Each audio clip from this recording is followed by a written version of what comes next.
Voilà. Donc sur le thème d'aujourd'hui, éviter les conséquences d'un phishing réussi, c'est donc Daniel Rezlan qui va présenter ce webinaire. Donc 30 minutes. Daniel, si tu veux peut-être présenter voilà, la deuxième slide. Très rapidement, l'agenda du webinaire, le contexte très brièvement, et surtout après, on va vous montrer via un retour d'expérience un petit peu les conséquences, les impacts d'une campagne de phishing réussie et comment est-ce qu'on peut stopper les conséquences, stopper l'intrusion et nettoyer bien évidemment le système d'information. Daniel, je te laisse la parole. Bonjour à tous. Écoutez, je suis ravi d'animer ce webinaire. Comme l'a rappelé Mona, c'est le dernier d'une série de 7. Et on a gardé le thème du phishing, qui est un des thèmes et une complexité toute particulière dans un environnement collaboratif comme Office 365. On a gardé ce thème comme dernier thème parce que il nous semblait être le plus intéressant.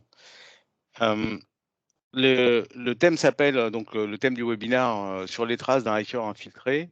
Alors, je vais juste couper ma caméra pour qu'il y ait une plus grande fluidité et que vous ayez bénéficié de tout l'écran.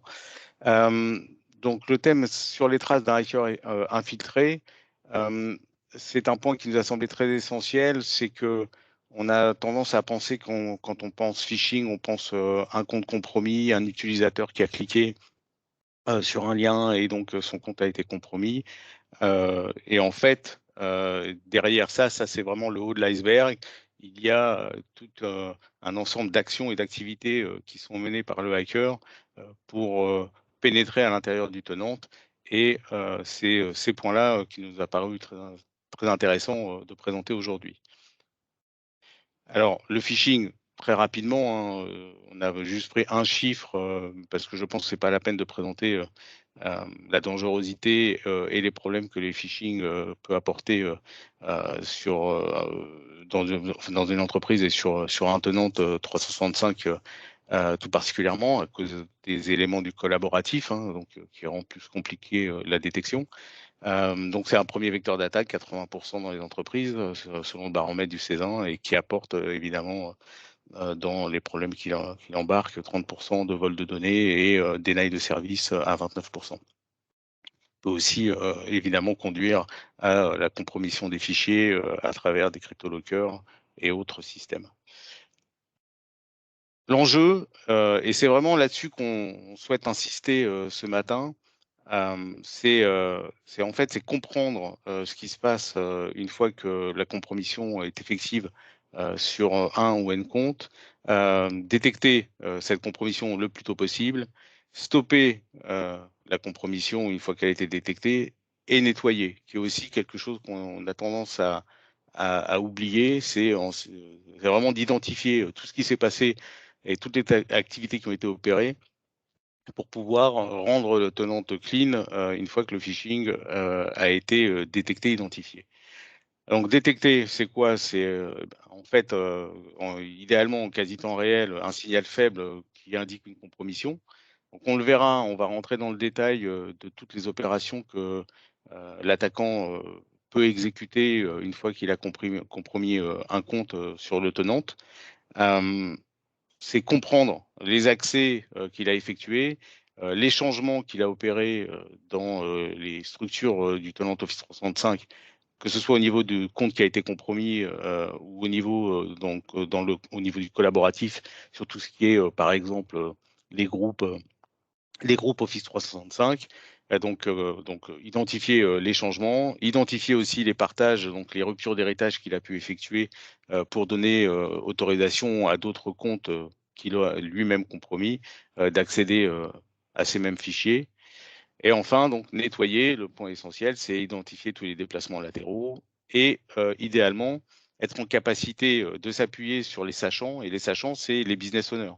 C'est-à-dire que si vous voulez savoir si des partages qui ont été effectués ou une nouvelle délégation qui a été posée sur une boîte mail est légitime et que vous avez un doute parce que c'est peut-être le compte compromis et l'attaquant qui a fait ce partage, le plus simple, c'est de demander au propriétaire de l'information si tout ce qui se passe sur sa boîte mail ou sur son environnement OneDrive ou sur les SharePoint et les Teams dont il est propriétaire, si tout ce qui se passe est bien légitime et donc l'inviter à participer à la détection des anomalies. Donc pour ça, il faut 3 éléments très essentiels. Donc une capacité d'alerting en quasi temps réel pour identifier le début d'intrusion, une capacité de monitoring et d'historisation de toute l'activité du tenante.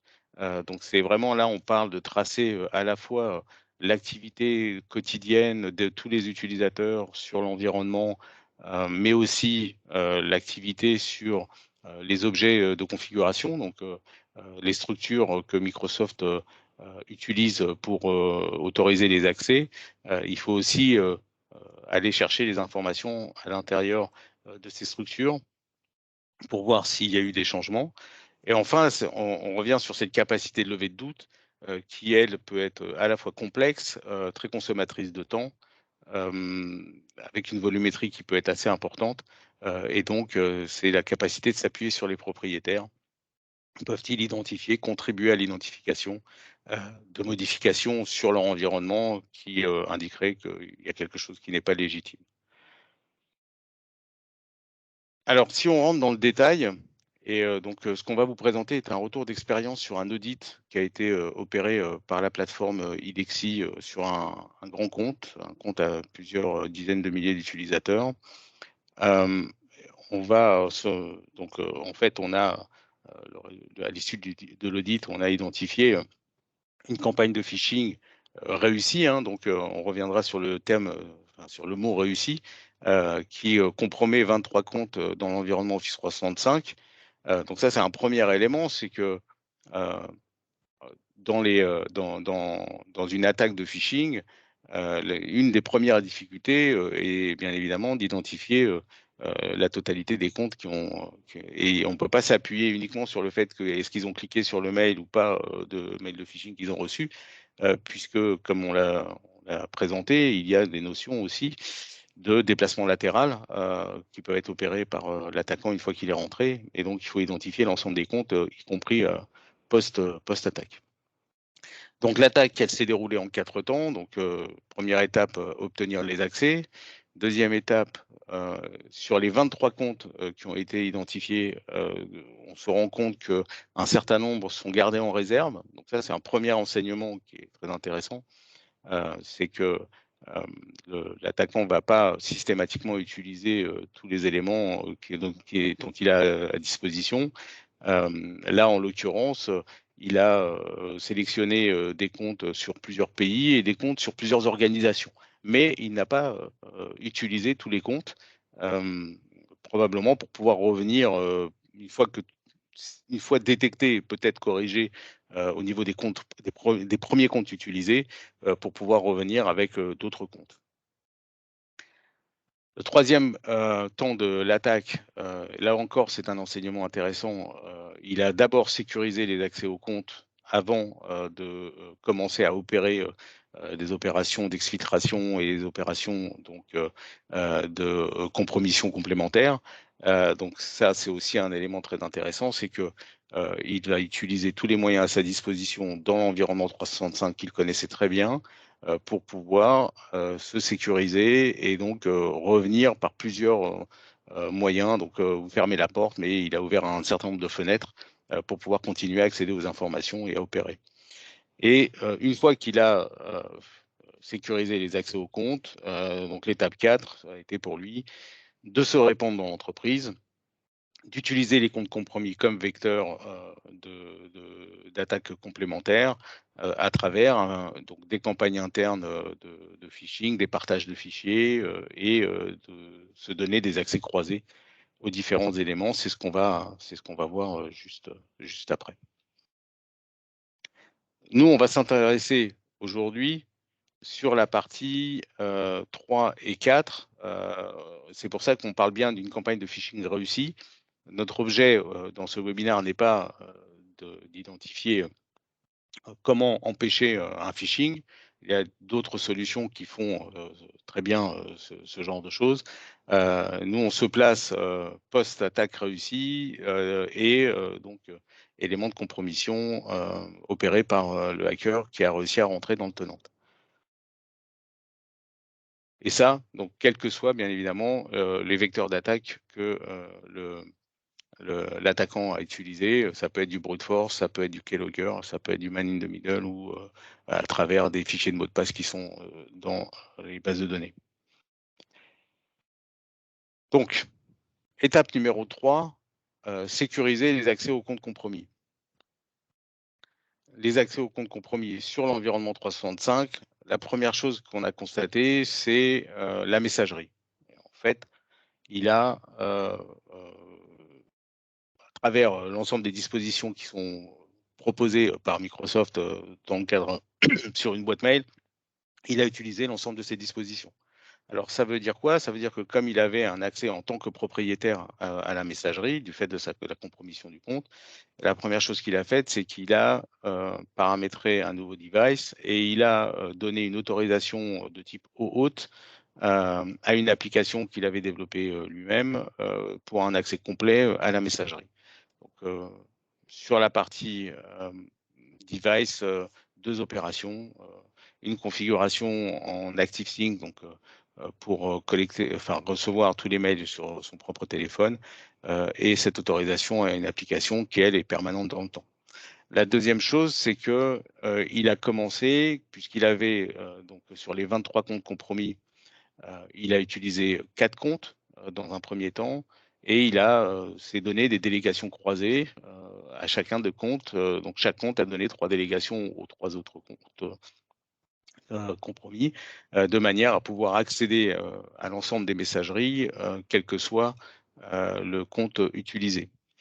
Ensuite, il a préparé une campagne de phishing et donc sa campagne de phishing qui était donc utiliser la boîte mail et les contacts de la boîte mail pour envoyer des mails avec un fichier compromis, pour que l'utilisateur ne se rende pas compte que sa boîte mail était compromise.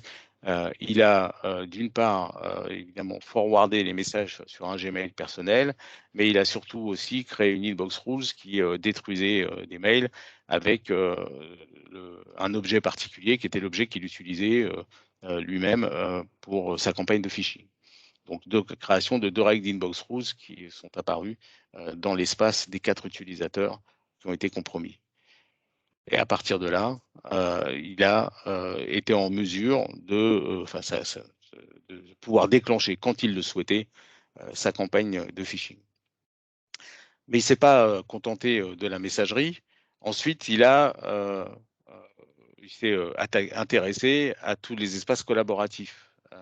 Et sur les espaces collaboratifs, il a fait des partages externes, donc le partage anonyme étant fermé chez Stonant, donc les partages, toute personne disposant de ce lien n'étant pas disponible, il a par contre fait des partages sur des utilisateurs externes. Mais sur le principe, il utilise toutes les disponibilités de partage qui sont offertes. Et donc, on retrouve les partages anonymes, les partages externes, mais aussi, il a partagé les espaces collaboratifs avec les comptes qui ont été compromis en les ajoutant dans les groupes Office 365 et en faisant des liens de sharing particuliers. Et une fois que ça a été fait, il a aussi autorisé une application en mode OAuth sur le SharePoint et il a commencé à télécharger les documents sur son PC. Voilà l'ensemble des opérations qui ont été effectuées par cet attaquant sur les 4 comptes et on va rentrer un peu dans le détail. Bon, notre analyse, hein, c'est que, comme je le disais, il avait une connaissance assez fine du fonctionnement d'Office 365. Il y a d'autres éléments qu'il aurait pu faire, mais il a utilisé tous les moyens à sa disposition pour s'enraciner dans le tenant et pour pouvoir ensuite se déployer à l'intérieur. Si on regarde, et ça c'est un point qui est très, très essentiel, ce que nous on appelle, c'est la map post-attaque. En fait, on retrouve les 4 comptes et on voit donc l'environnement Exchange. et on voit sur le côté les différentes possibilités d'accès à l'information, donc les devices, les applications hautes, les règles d'inbox de forward. Et donc, comme on le disait, on commence à voir les liens qui se créent entre les comptes via les délégations. On commence à voir les partages externes qui sont effectués et les forwards de messages et les règles d'inbox qui ont été posées. Donc, on commence à identifier un certain nombre d'opérations qui ont été effectuées. Je parle bien là de 4 comptes compromis sur les 23 qu'il avait en sa possession. Une fois que la boîte mail a été compromise, on regarde les opérations qui ont été effectuées sur les espaces collaboratifs SharePoint et Teams et OneDrive. Et là encore, on retrouve les partages internes avec les différents comptes compromis. On retrouve les autorisations à partir d'applications et on retrouve aussi des partages externes qui ont été posés par l'attaquant sur ces espaces collaboratifs. Et donc, une fois que le compte 365 et qu'il avait bien sécurisé sur l'étape 3 les accès, tous les moyens d'accès pouvant et tous les moyens lui permettant de lancer ses campagnes de phishing interne, il a commencé ses phishing.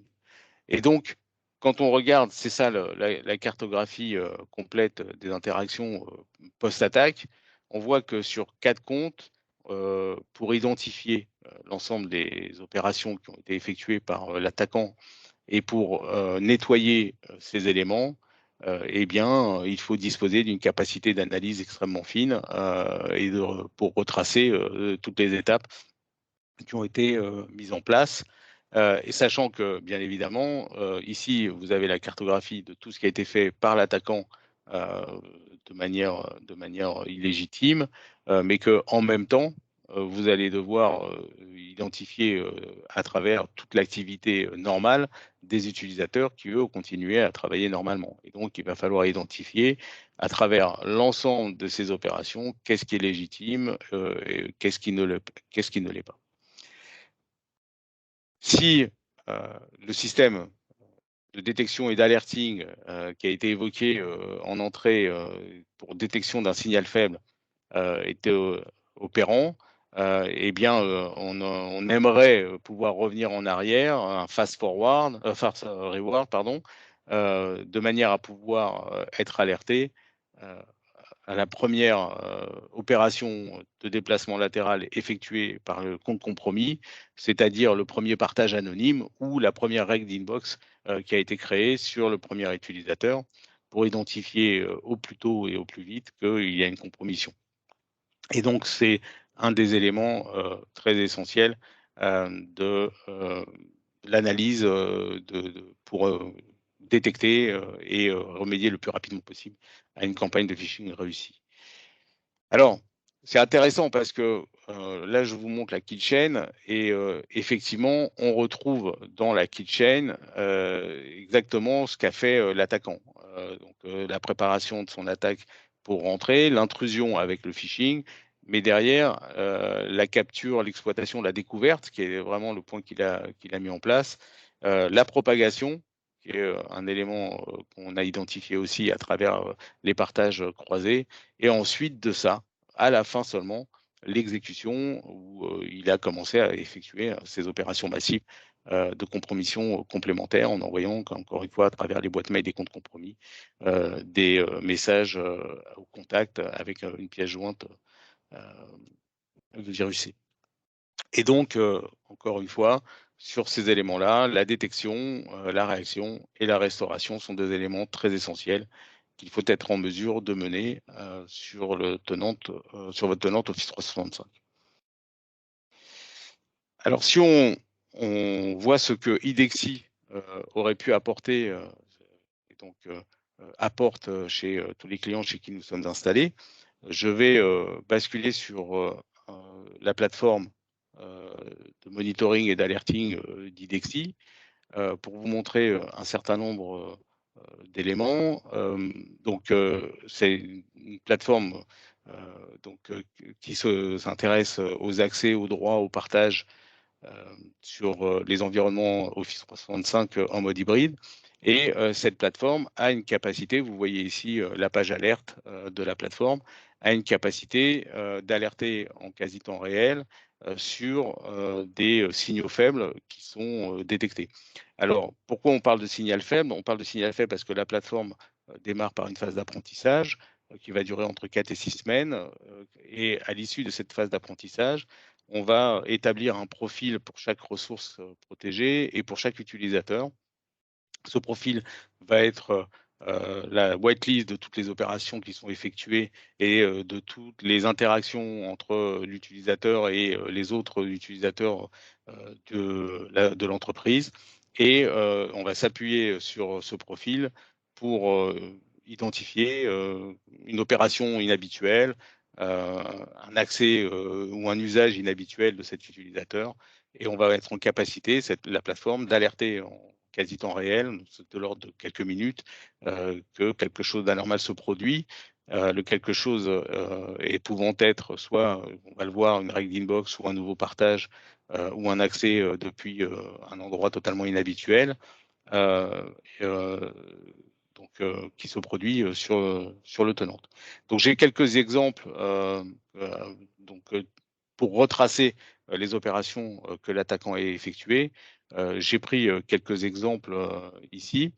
Vous avez là, par exemple, une règle d'inbox qui est celle que le hacker, l'attaquant, a mis en place dans l'exemple que l'on a cité, où il a en fait créé une règle qui supprime tous les messages qui contiennent le importante notice. Et donc, la règle a été posée à 12h30, là en l'occurrence sur l'exemple qui est montré le 15 février, et l'alerte est partie à 12h30. Donc, quelque part, cette règle d'inbox qui a un comportement potentiellement dangereux a été détectée au moment de sa création. Et donc, soit l'utilisateur peut recevoir cette règle et valider que c'est bien lui qui l'a créée, soit les équipes sécurité peuvent commencer à regarder ou explorer si quelque chose d'anormal se produit. Dans la même approche, on a identifié la synchronisation d'un nouveau device. Ça aussi, c'est quelque chose qui est bien sûr supervisé par la plateforme IDEXI. Et donc, vous retrouvez l'opération effectuée à 2h26 et l'alerte qui a été envoyée également à 2h26. Donc, on est là dans l'ordre de la minute sur les opérations. Alors, ensuite, je vais juste descendre un petit peu pour cliquer sur l'onglet. La troisième exemple, c'est le partage externe qui a été opéré. Donc, à travers le behavior analysis, on a identifié les personnes avec qui cet utilisateur échangeait les informations à travers ses SharePoint, ses OneDrive et les délégations sur sa boîte mail.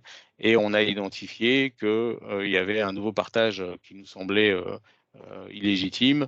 Et donc, une alerte peut être là encore envoyée à l'utilisateur propriétaire de l'information ou aux équipes sécurité en identifiant les éléments qui ont été ajoutés dans le cadre de ce partage pour vérifier leur légitimité. Enfin, un autre exemple, c'est sur la traçabilité complète et donc l'ajout dans les groupes qui sont les structures qui permettent l'accès aux sites collaboratifs Teams et SharePoint. Donc là, c'est un exemple de groupe Office 365 où vous avez des membres et vous avez des propriétaires de groupes et la plateforme gère en configuration toutes les versions de ces groupes et donc en capacité d'identifier qu'une nouvelle version du groupe a été créée et identifier tous les changements. Là, on voit qu'il y avait un utilisateur administrateur local qui a été retiré. Et on voit qu'il y a un nouvel utilisateur qui a été ajouté en tant que membre sur le groupe Office 365. Et donc, ça permet de vérifier la légitimité de ces ajouts. Et on a bien évidemment l'information de qui a fait l'opération. Dernier élément sur la traçabilité que je voulais vous montrer, c'est sur la partie des actions qui ont été opérées par l'utilisateur, par le hacker, pardon, par l'attaquant. Et donc, ici, partons du principe que le fichier qui a été compromis s'appelle le fichier CR document stratégique, qui est un fichier virusé. On voit que La plateforme permet de savoir qui a accédé à ce fichier et donc identifier que Patrick Jourdain, qui est le compte compromis, a uploadé ce fichier et qu'il y a un partage qui a été fait avec un autre utilisateur de l'entreprise, Cathy Miller. On voit que Cathy Miller a accédé au fichier donc à 10h08 le 22 juin et que elle a downloadé le fichier de la même manière. Là, dans l'exemple, c'était aujourd'hui. Donc, on a une traçabilité complète à la fois sur n'importe quel fichier qui a été uploadé sur le tenant 365, mais également, on a cette traçabilité sur les opérations qui ont été effectuées. Ici, vous pouvez filtrer sur un file download et vous retrouvez toutes les opérations qui ont été effectuées par Cathy Miller dans l'environnement et avec tous les downloads de fichiers. Donc, l'ensemble des opérations, fichiers supprimés, fichiers downloadés, fichiers, tous les accès qui ont été opérés sur les fichiers sont tracés par la plateforme. Dernier point, la recertification. Et donc, la plateforme IDEXI est connectée à l'utilisateur final.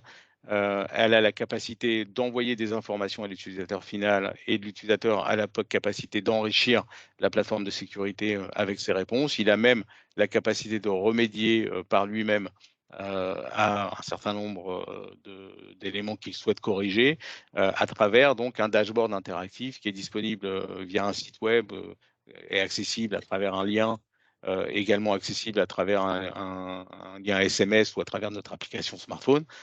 Et donc l'utilisateur, dans le cadre de pour solliciter son aide pour nettoyer le tenant, vous pouvez envoyer le profil de sécurité à l'utilisateur dont on suppose qu'il y a une compromission ou avec une compromission avérée. Et s'il va, par exemple, sur sa boîte mail, il va voir donc, qui a les droits d'accès sur sa boîte mail. Il va aussi identifier les règles inbox potentiellement dangereuses et il sera en mesure soit de corriger, soit de révéler que tout est normal ou qu'il y a des choses qui ont été posées sur son environnement qu'il n'a pas réalisées. Voilà les éléments. Donc, si je reviens sur la synthèse de la plateforme IDEXI, la capacité de monitoring, la capacité de détecter et les apports sur la remédiation.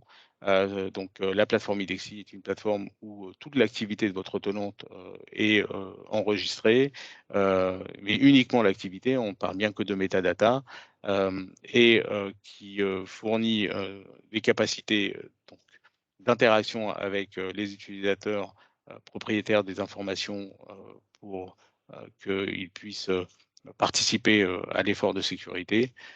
Et la plateforme est aussi en capacité d'alerter en temps réel l'utilisateur final ou les équipes sécurité dans le cadre de détection d'un signal faible pouvant indiquer une compromission.